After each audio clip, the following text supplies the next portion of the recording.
عشت على نار انتظارك يا جنة تطفي لهيبي، طعنتني أرخص خناجر غالي الدواء يا طبيبي.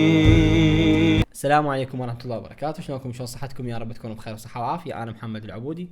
تجيني أسئلة بخصوص زيارة السيد علي السيستاني، شلون واحد يزور السيد علي السيستاني، شلون واحد يدخل يسلم عليه، شلون واحد يشوفه.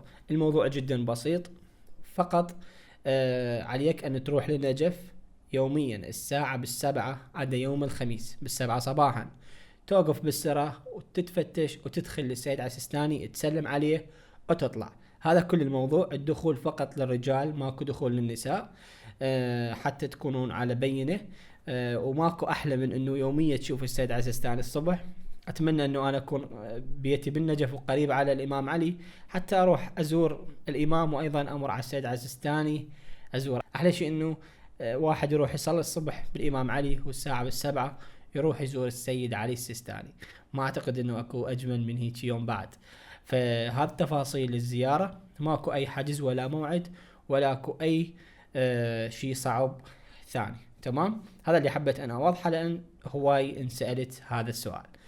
حسابي الانستغرام امامكم على الشاشة اذا عندك سؤال او شيء، وايضا محتواي ان شاء الله راح يعجبك بالانستغرام، ادخل وتابعني. اشترك بالقناة ولا تنسى اللايك لانه هو الدعم الرئيسي للقناة. تقبلوا تحياتي، انا محمد العبودي، في امان الله.